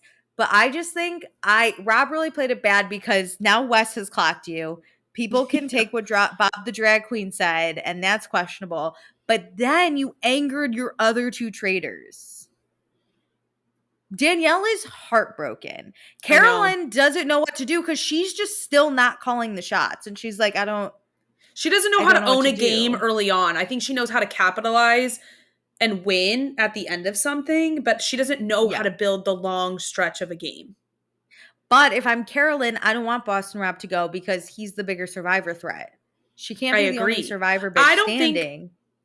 Rob is going to get out this week. We haven't watched it, but No, I think Rob, Wes has to build the case. that's the Wes thing. is I gonna think, here's I already know. I know how Wes is gonna play it. He's gonna plant doubt. Like yeah, he did, he's like going to there's do what Boston 100%. Rob should have done. He's gonna plant some doubt. He's gonna be like, there is 100% way to know that people are a traitor. And he put it to those 3 people that were staying with him. They're now gonna go put their little mouths to work. Cause I think Chriselle might have been there. She's gonna go to Gabby and Nikki and like whoever Ivor talks to. So now there's gonna be whispers. But Wes is he's gonna be like, I didn't even really accuse you, but there is a way to know if someone's 100% a traitor. Yep. That I'm just pointing out the facts. So Wes is going to sit behind. He's going to watch chaos be caused, and He's going then to watch water boil. He's gonna have his eyes though on Boston Rob, and he might pull in Derek. He might have to just pull in Derek and be like, "Yo, I think you Rob and has I." 1 week this week, and Yeah, then I think, and like basically 1 more week, he's going to go home. I don't think it's going to be this week. I think Wes, No. he plays long game. He's going to slowly use other people he's a chess master. He's going to use you to play his game so he gets off with clean hands. Because the other cool thing would be like, what if Chriselle's the one at the table to be like, I know when people are traitors, and that if people are traitors because you're a traitor. And if she says everyone's going to be like, Chriselle's amazing mastermind, she's going to want to take someone's gonna want you got to to get someone a little stronger. Like, honestly, I think people would believe like Nikki. Like, I don't think Chriselle can deliver that message. Well, either way, it was just an example. Sorry, it was just like an overarching example. Yeah, somebody that someone needs else to. is going to want to take the idea and be like, I thought of that. I'm the mastermind, and Wes is gonna be cool with that because he's gonna sit. He's gonna just plant his seeds. Actually, that might help save Nikki from like the last week's "oh, is she a traitor" thoughts, because I think Wes is going to clock that Gabby, Chriselle, and Nikki are numbers he can manipulate, and so he might want to keep them around a little bit more. He might just go to Nick. Well, if he has Chriselle being like, "Oh, you know what? You're right. It's Boston Rob." He might be like, "Nikki, listen, I was just going off of what I thought. Someone, you know how you think like someone in one of those coffins had to be a traitor. It was either like you or Sierra. So I just 50-50'd but maybe it. it's not. But you know, now I'm thinking, how would we know? We got to trade her out. Now we have sniffs. We have some sniffs. And like saying like, oh, we think it's like, if we think it's Boston Rob, then like he knows this game. He's a mastermind at strategy. He would do the double bluff of making us think it's one of you. And I'm really sorry. Girls. So he's not even going to go that hard. He's just going to be like, it was my fault. And I'm so sorry. I don't think it's you. And he's going to like Chriselle do her little like, you know what? I heard though, it could be Boston Rob. And Wes is just going to go, you didn't hear it from me. He's going to walk away. Wes is I knew he was going to clock it. Anyway, what do you want to talk about next? Let's go into the Bravo world. Okay, what have you loved? Let's go south. Okay, let's start with Southern hospitality. Can we please talk about Emmy's freak out? Emmy's such a weirdo, dude. Oh she's my god! Watching people lose it on TV is so funny. Because I remember why, but like what someone asks if you were like profiting off of a dress that you could store credit from. Thank you. That makes sense. They weren't being like, I know you're doing this. She was just like, are you doing this? And Emmy has said, I think either on the show or it was like in press after, that only is her name Saban? What's her name? I don't fucking know. Whatever her name is, the one who confronted her, only she said it. So Emmy is like melting down, being like, all the girls think this. And it's like, no, one person asked, hey, I do know you get a credit from this store. Did you use it? Yeah. To be honest, if you bought us something and had told me you had a gift card to like Amazon, I mean, I wouldn't be upset if you did it, but I would be like, I feel like she used that. But it's like someone you work with that you don't even really like, that I'm giving you money. Like, don't use your store credit and profit off me. That's crazy. And yeah, Emmy's freaking out.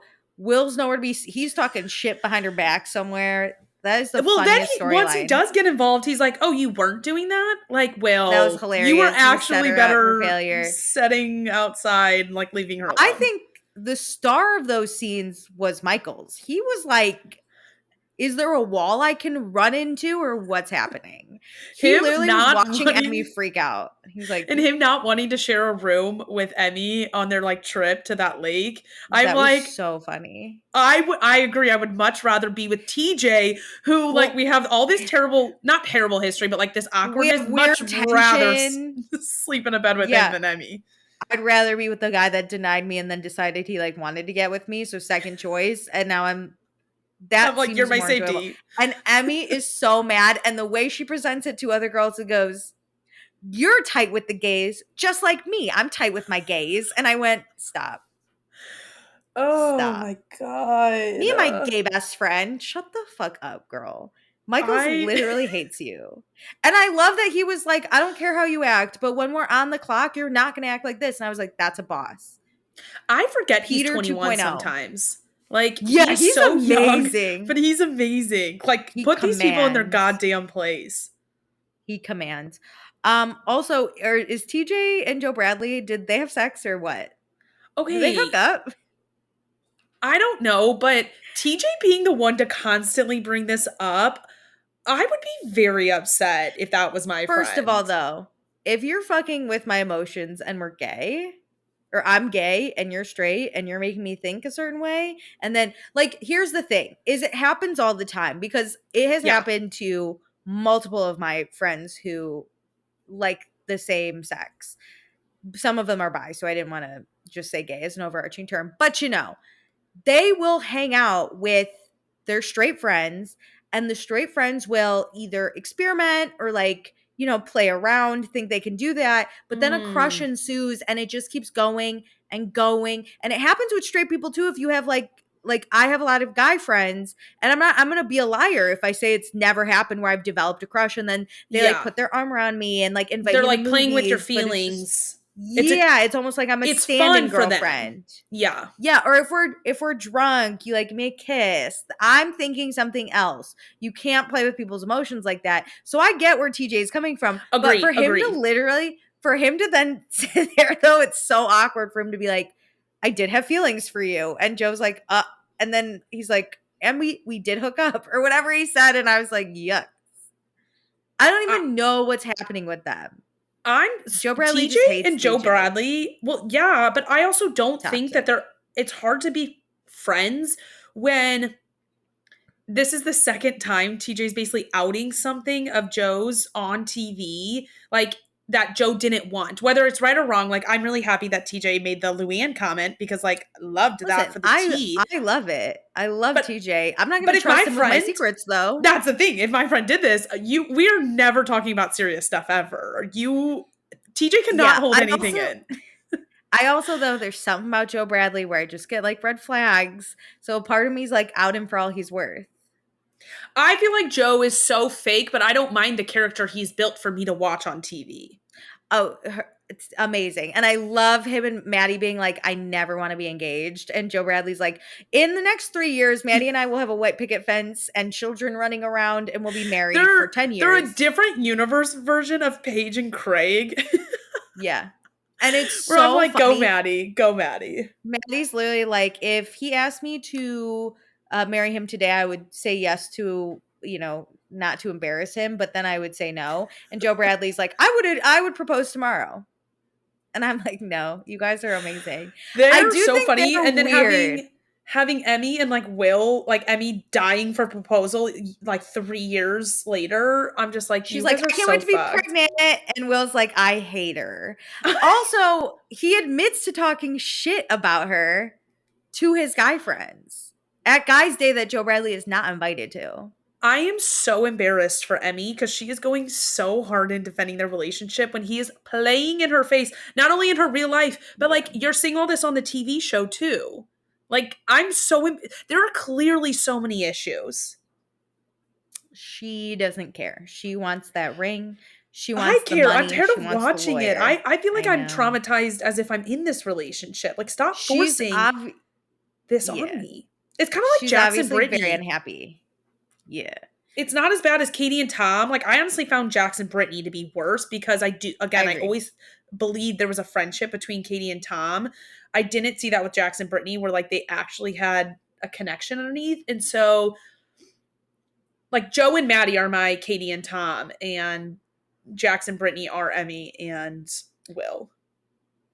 I do think though Emmy is more committed to getting what she needs from Will than Brittany was.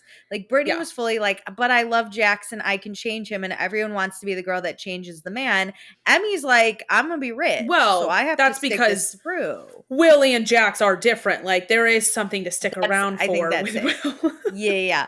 But I don't think either couple will make it in the long run. I think Emmy and Will will. But I mean, they're both really committed to.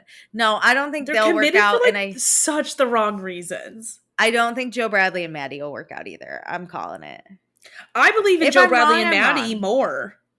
Well, more, but the bar's in hell with Emmy and Will. Are you fucking? Yeah, I do too. I believe Trump and Elon Musk will make it before Emmy and Will make it. The fuck? That's so true. Anyone. It's Tom Sandoval and Ariana will get back together before I believe Will and Emmy will make it. They're crazy. They're terrible. But yeah, Joe Bradley and Maddie too. I don't see it aligning in Perfect Stars. And also, I don't really like Nina this season. I'm saying it. She's like, I'm starving myself, and I'm like, I don't care. Oh my God, Next. yeah. I'm Literally, like, and you're not even in Charleston.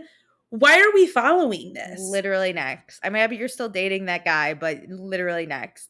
Oh my gosh. But it's I love these kids so much. Anyway. Agreed. And if we want to go to Charm really quick, yeah. Cancel this goddamn show. Cancel it. I'm bored. Move Sally back to hospitality and cancel the rest. You know what? Bored. I heard people say move Taylor to Southern Hospitality because, to be honest, Sally's the only one bringing something interesting to Southern Charm. With Gaston?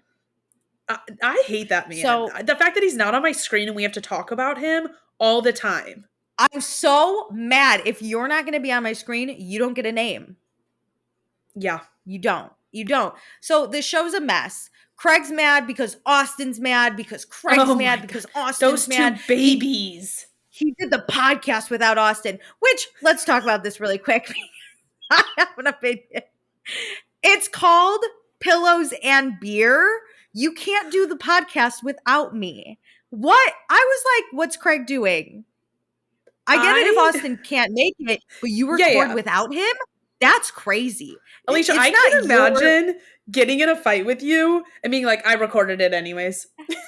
I would literally sue you for all you're worth, which is, it's not much. $3. This isn't much. I would take it. That would hurt more than our fight, probably. Yeah. Like, that would, to me, start World War III. Also, what do you talk about if it's just you? What are we doing? That's what I'm like. I was like, what? You're monologuing? Someone sent me the episode of Craig because I need to just know what he's talking about. And then Paige is like, no, you should just make your own podcast, like rebrand. And I was like, make a different you can't rebrand Pillows and Beer to just Pillows. When Craig asked, how much will it cost for me to buy this from you? I'm like, why would you want that name? I understand if you want the RSS feed, like where everybody has been subscribed to, and then you rename it and like stay on that line and Pillows and Beer is done. But why would you have Pillows and Beer without the beer? Not that it's good beer, but still, he's the beer. Agreed. And you want to know why I know the show is going like down under? Because I'm watching two grown men fight over a podcast, and the person who causes the most drama, his name is Gaston, and he's never seen, because we have two blonde girls fighting over him. He's a ghost. What am I doing? What am I doing here? You're so right. I'm done. Weirdly though, super sexually attracted to Sally's boyfriend. What's his nuts? Oh, Andrew. With the bun? He was the guy also to kiss her, and I was like, he was the guy that Grace Lilly was upset over season 1. Wait, not the one she dated. No, the one that she The one that she like had a date with, and then we like saw a flashback. It was never like a full scene. It's like why she melted down on the RV. Yes. This guy, my God, bring Yeah. everyone back to Southern. Bring Sally and the man bun back to Southern Hospitality. Yes. Bring Gaston and well, no, because if Gaston's not going to be seen, leave Taylor fucking out of it too, because I don't care. And then fucking Vanita almost drowns in a pool, and I was like, wait, everybody just watching and Craig jumping in. I was like, going, "Are you drowning?" If I'm drowning, and everyone just stops to ask. Her talking about it after, being like, "I know how to swim. I was just too drunk." I'm like, "No, I totally understand. You don't have to say anymore. I totally understand. I've been there." The idea that she's drowning and everyone's just going, "Are you drowning?" If I'm gasping for air, you better not say this. This happened to my dad once. He was in the ocean and like got sucked out a little bit, and he was doing this, the international sign for help. And my family friend mom was waving back on the beach like this. Hey, this is a fun wave we're doing. And then finally, my mom was standing there too, and she was like, "Do we think he's okay?" I think he's drowning. I love though that it was in a pool and you could clearly hear her go as she's like bobbing up and down. Vanita's like, not Vanita, Leva's like, "Oh my God, can she swim?" Obviously no. Like the answer's no. The question isn't, do you know how to swim? Because it's not like they're going to stop drowning for a minute and go, "Yeah, I know how to swim, but I need help." Hey, I know you're drowning. Can you swim though? Craig then jumps in, fully clothed with socks. No, suede shoes on. I'm telling you, if I had suede shoes on, I would pause a minute to take those off. There was plenty of time. We stood and watched her for a long time. Craig could have gotten fully undressed and still saved her. We were staring at Anita forever. Shep was nowhere to be seen. It was so funny Sally's house. Oh, it was so funny. I still don't know how I feel about Sally or the other girl or anyone, honestly. I would like to maybe see single Craig. No, probably not. I agree. Cancel this show. Austin's girlfriend, who, can I just say, I don't think this was the first time she met his parents. No, I think it was. She was terrible. She was terrible at meeting the parents. I bet she's a fine person. She's not a reality TV star, and not everybody needs to be. No, and that's fine. But if I'm meeting someone's parents, even if there is cameras, she walks in, she's like, "Hi, hi." And then she sits, and Austin's mom is like, "Can I get you something to drink? An Aperol Spritz, a gin and tonic?" And she's like naming all these drinks. And the girlfriend goes, "Gin and tonic." And I was That's true. Literally, dude, his parents love his parents. Give me more of his parents. They would seem like I would date Austin just to go meet the parents. And then once I know them, I'd be like, "We're done here. I finally got the intro I wanted." But like these nice ass people, they're Southern. You know what I would have done? I would have been like, "I think like summer day today, I would love a spritz if you have it. Can I help you make it?" Especially when the dad's like, "I started early." Like, I think he had a spritz. It's like, "Oh my God, I'll have what you're having." Ooh, what's that? Yeah. Love that glass. Looks delicious. You're so right. Your house is lovely. Literally, she was like, "Gin and tonic." I was like, girl, a smile wouldn't kill us, don't we think? I'm sure she loosened up. But all I thought when Austin took a call to find out that Craig met up with JT was, what the fuck is the girlfriend and the parents talking about? Nothing. I can't believe we left her behind.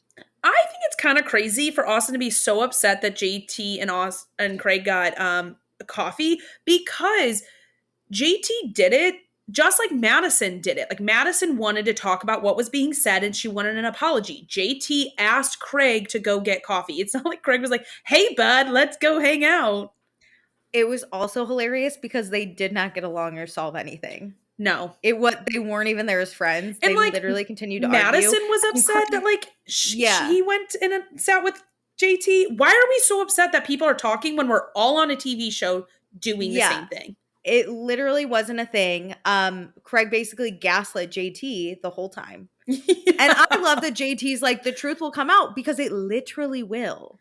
He never said Miss Patricia was a bitch. I mean, has Craig made a statement about it yet? No. Miss Patricia commented on either a video or an Instagram story saying like, at the time, I was under the belief of XYZ, but right now I like, now that I know this information, I do not think he said this. And I'm like, okay, Yeah. I don't I like really JT as a love, person, but I don't yeah. think he did this.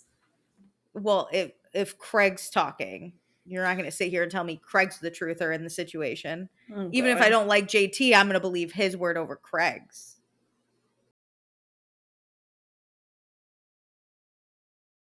Can we go rapid fire with some housewives? Yeah, of course. You bring it up. I'll comment. Beverly Hills, Kyle having a meltdown Hilarious. this week. Oh my god, she's so goddamn fucking annoying. I'm obsessed with Dorit. Kyle's a fucking liar, and then Kyle's like, I've never seen the side of PK where he would be mean to Dorit before. Shut the fuck up. We believe women. I was What's like, wrong with whoa, you? whoa, whoa. Last episode, you were like, I'm such a girl's girl, and if you want me to stop texting your husband, I will. And then now we're like, oh, there's no way that he would be like that?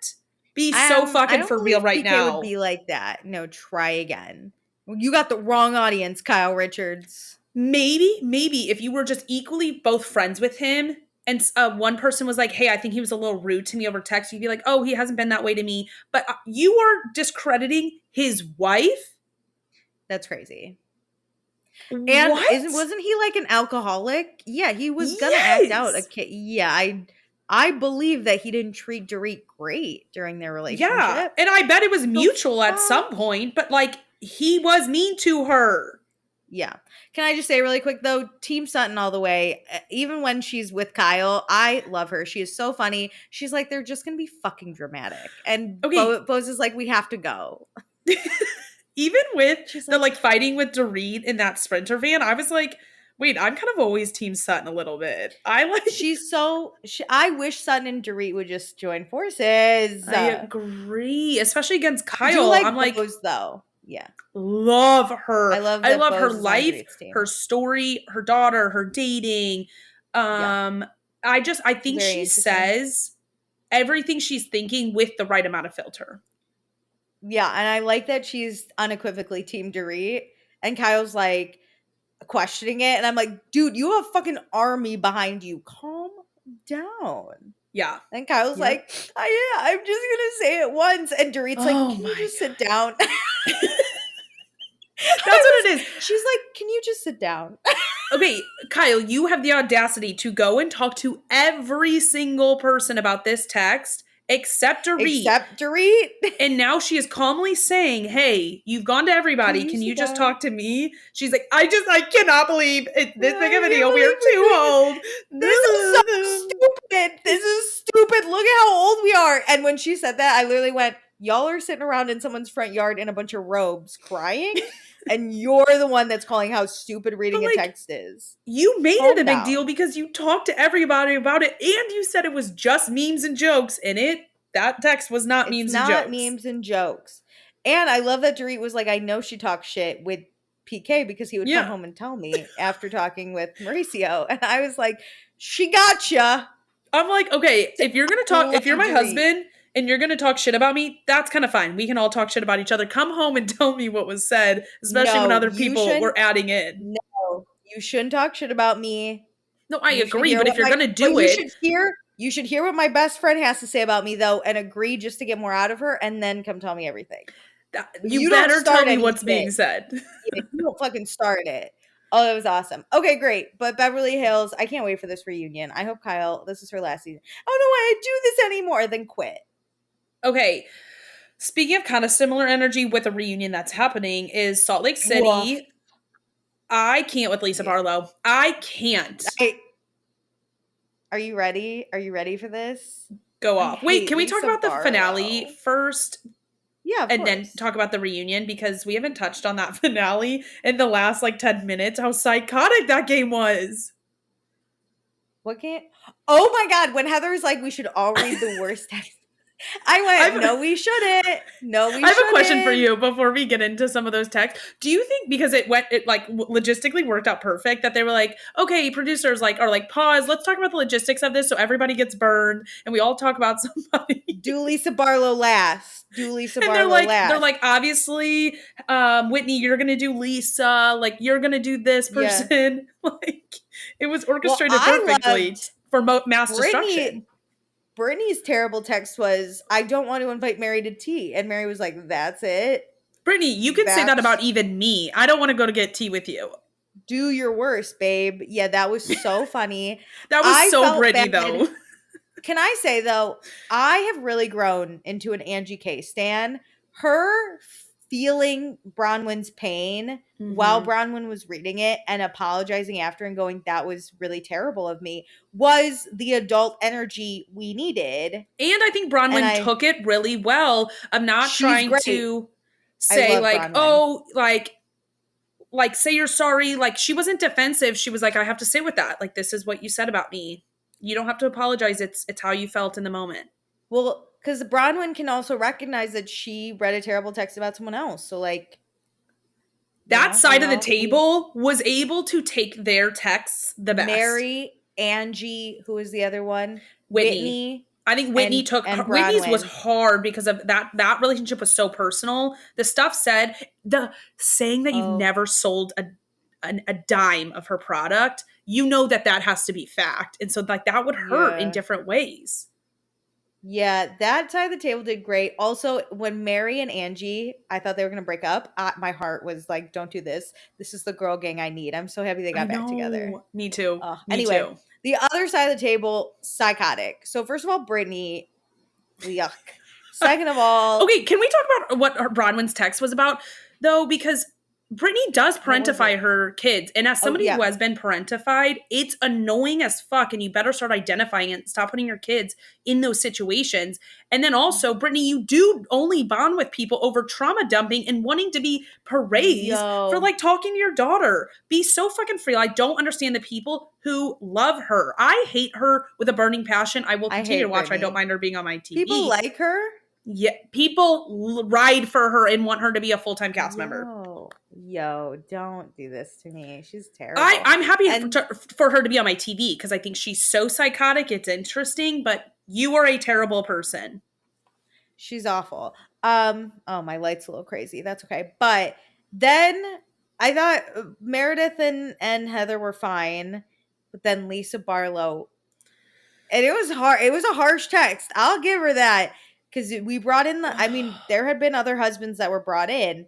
Yes. But Lisa Barlow couldn't see past it. I will say it is a little dirty to bring up a new rumor that hasn't been talked about. Like, I think it is a little dirty of Whitney. But still, no matter what it was, the text that was going to be read off, she would never would have taken it. Okay. And then she freaks out, and Bronwyn is like, how come when it's your husband, we have to freak out, but everyone else's husband got fucking shit on and nothing. And then Angie's trying to say something, and then Lisa's like, I heard Sean circle jerks or whatever. And then immediately Angie's obviously, that's the thing, is then she's like, no, I wasn't attacking you. And it's like, but you're still putting these rumors out. The point is, stop saying shit that's not true. You don't want that about you. Don't do it about me. She like deflects so hard. She's giving Teresa Giudice. Yes. She's giving Teresa. Yes. It's so annoying. I can't stand it. Like, I don't mind Lisa being a little delusional about things, about like her life and being a little out of touch.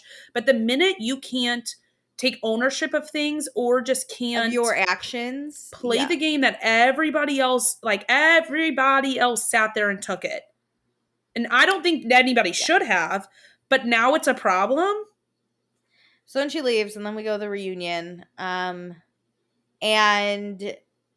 there's one side of the couch I love and one side I hate. I agree. And I am on Angie, Mary, Bronwyn, and Whitney. Those are my queens this season. I love that Angie K is right next to Andy. That makes me so happy. I love that Whitney's at the end. I do too. I immediately, though, was like, I like that Bronwyn says, like, watching this back, I want some apologies, but I also want to apologize for shit. I was like, I love that's a way to go into a reunion. I'm obsessed with you. Because she knows how to, like, there's no way that she didn't hurt people. Like, she knows that she did it. Like, that's just life. So she's realistic about it. Amazing. And then, of course, we immediately start fights with Lisa Barlow, and she can't see that what she did with Bronwyn's daughter and like defending these people who don't want a relationship with the daughter is like hurtful. She can't see that. It's like, you can be friends with them. Bronwyn's always said be friends with them. You can defend their stuff to them and in their crowds, but don't do it to Bronwyn. Like, that's not your person for this. She did it once, right? She said, like, these are great people. I'm surprised that they, like, wouldn't want a relationship with Gwen. And then she followed up with, like, I think they do. And then they continue to not.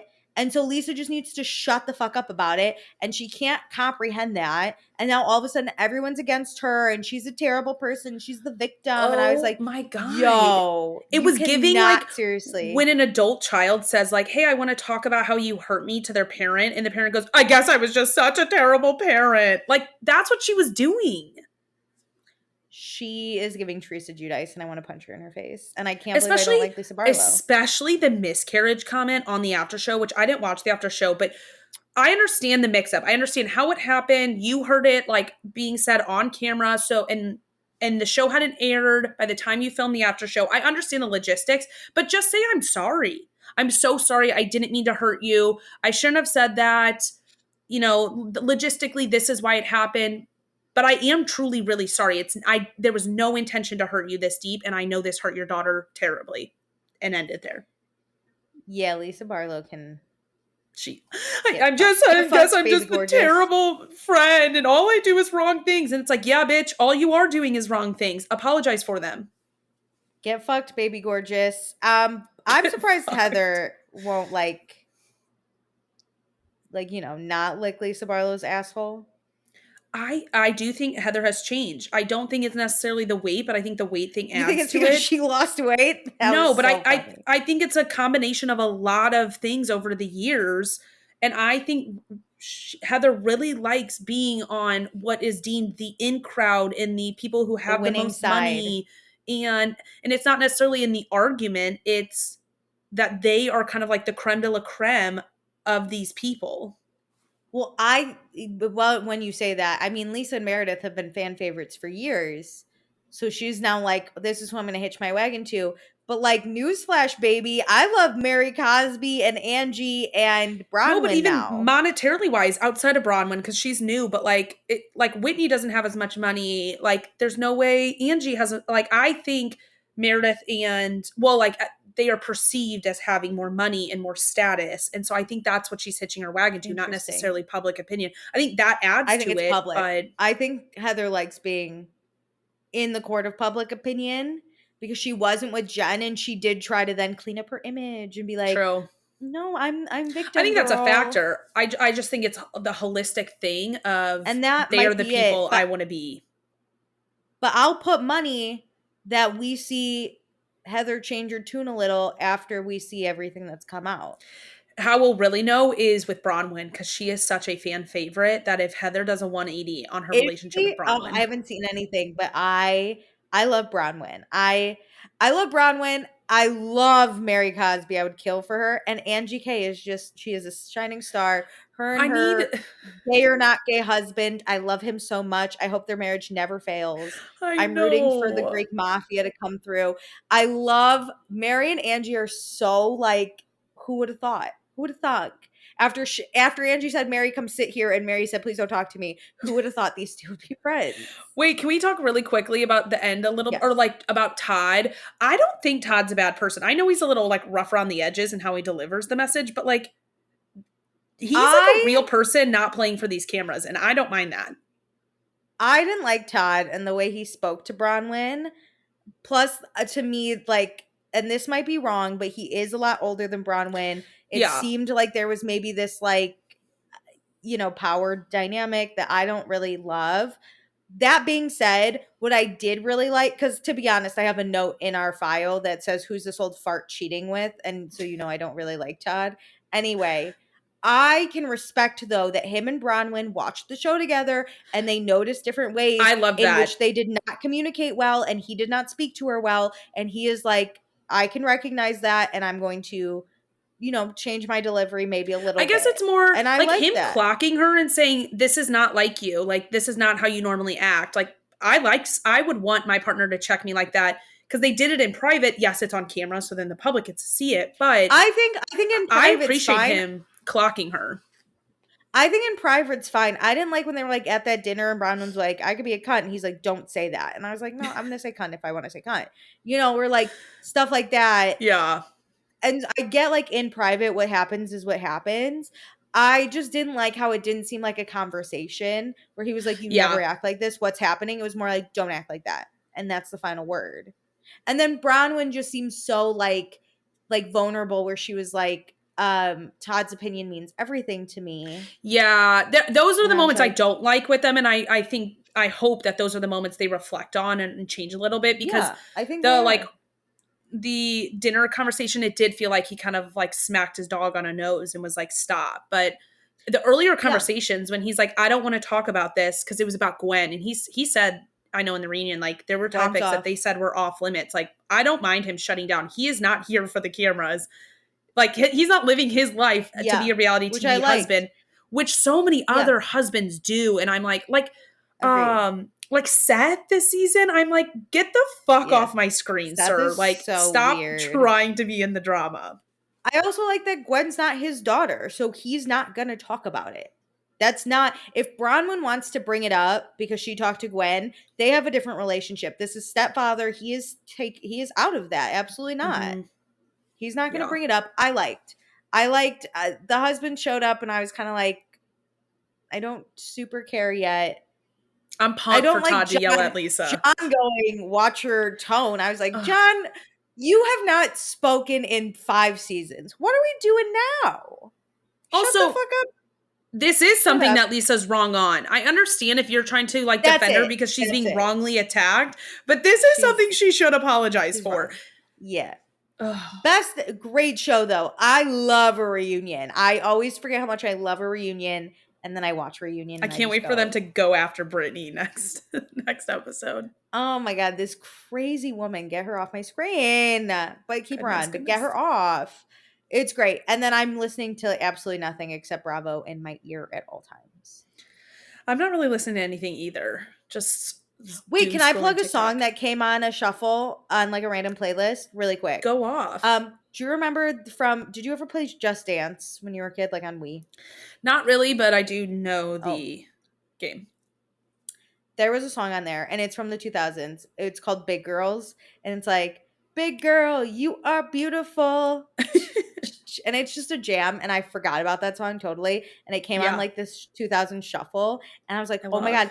And when I tell you it was fucking the polar vortex here in New York and I was walking back from a yoga class dancing to this song. Like in the middle of the street, I was just like, big girl, I love you that. are beautiful. Like it was just it's such a jam. You take your girl and multiply her by 4. Now a whole lot of woman needs a whole lot more. It's just such a good, catchy, like the perfect strut song. So everyone go listen to that song. It was so much fun. Down. Anyway, but it was on Just Dance, and that's how I know it. So anyway, thanks for listening to me talk about this song and all the other things I talked about. I know there was so much going on. We had so much to catch up on, especially with Bravo. So we'll be back next week. per usual. But thanks for joining. Bye. Bye.